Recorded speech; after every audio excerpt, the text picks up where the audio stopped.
Eowyn is Dernhelm. I am 99% sure that she is. I just finished the Muster of the Rohan chapter, or the Muster of Rohan. And I don't know anything else about the book after this chapter, and I am nearly convinced that she is just disguising herself as Dernhelm here to march to war. And I'm going to back it up in this essay. Please do not give me any spoilers in the comments. I am simply reading this book for the first time in my life, and I'm having such a fun time doing it. But I feel like because I've seen the movies, I don't really have a way to speculate on some of the things that are going to happen in this plot. It's less of a mystery, and there's less predictions in this book than there are in a Harry Potter or a Brandon Sanderson work. But Lord of the Rings is obviously better. And this one thing in this book is just something that I want to speculate. So I am not going to Google Dernhelm's name. I am not going to look up pictures of him. This video might just be me talking with no pictures at all, because I cannot Google it. And to be honest, I am not going to read any of the comments really of this video. So it's going to be completely black until I figure out this is Eowyn or not. Please do not put any spoilers in the comments in case I see something accidentally. But maybe this is like a really obvious point to you, and you're like, this is such a dumb essay because it was obvious that Dernhelm is Eowyn and Eowyn is Dernhelm. Or maybe it's obvious that it's not to you. I don't know, but I just want to speculate in this essay because this is what I think is going on. Dernhelm, this weird new character that Merry meets who is smaller than the rest of the men, is Eowyn. And I don't think it's going to be revealed that this is Eowyn until she kills the Witch King. Now, I am assuming that she kills the Witch King in this book still. I feel like she has to. Otherwise, the movie is just taking some wild steps and letting her kill the Witch King, which totally is in the book, which would probably make fans so mad. So my guess here is that Merry will ride with this person that he thinks is Dernhelm, and it will not be revealed that it's Eowyn until she takes off her helmet and stabs the Witch King, because I am no man. And here is my proof. The first thing that I want to point out is that Eowyn is trapped and she's caged. She feels like that all the time. All she wants is to march out and win glory and renown. I also know that she goes to battle, or she goes to the Battle of Minas Tirith. Unless the movies are totally overstepping their bounds and are doing something with like what they were trying to do with Arwen by putting her in the Battle of Helm's Deep when she's not really there in the book, and how they film apparently 30 minutes of her in the battle and they just cut all of that.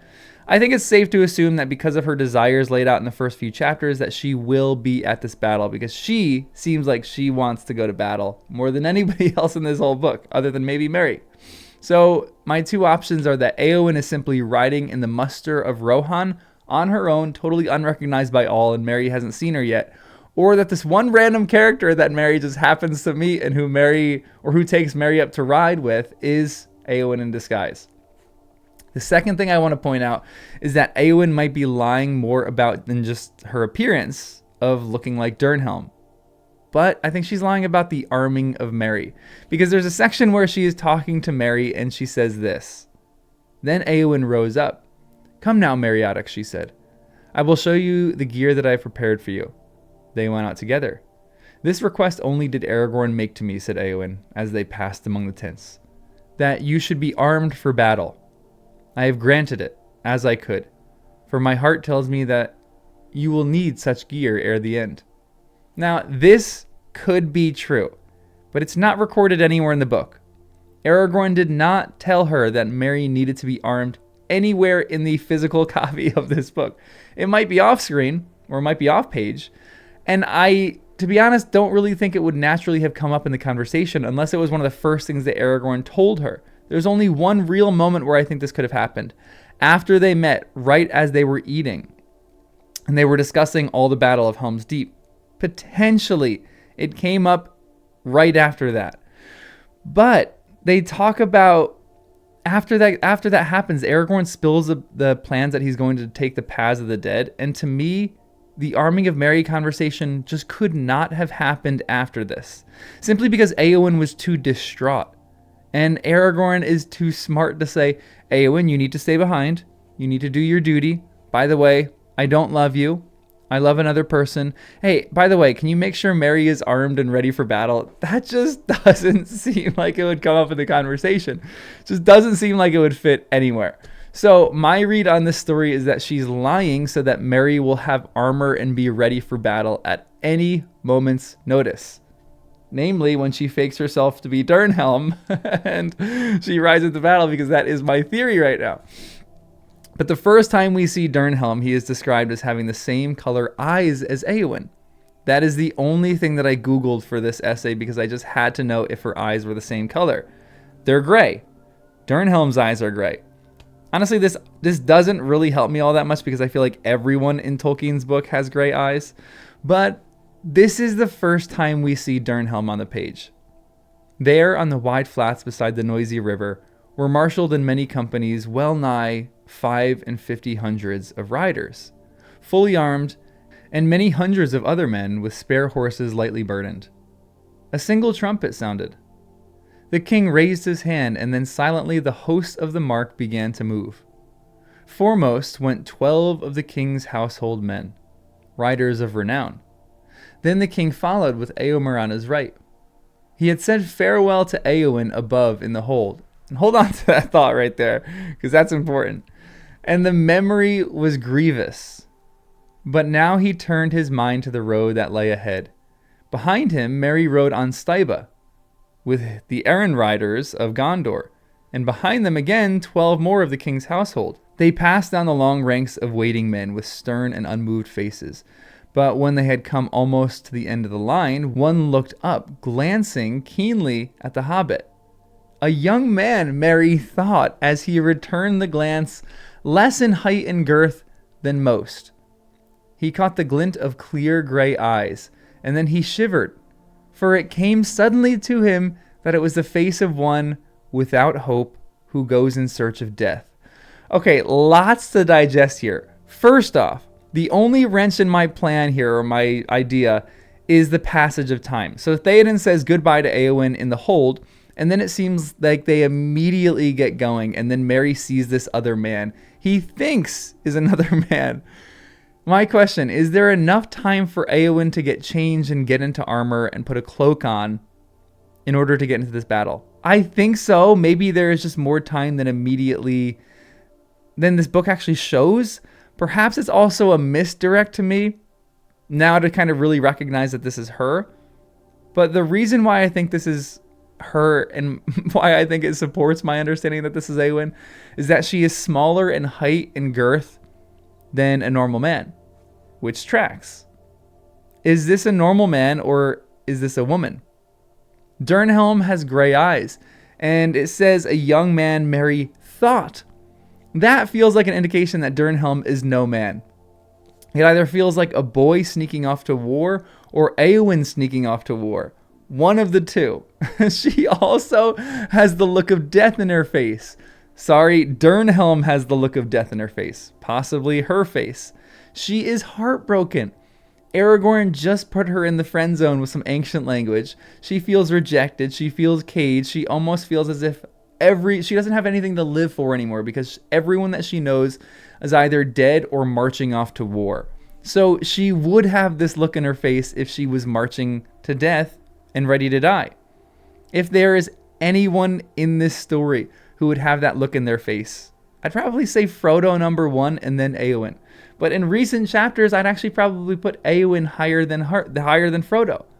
So I think this just has to be Éowyn.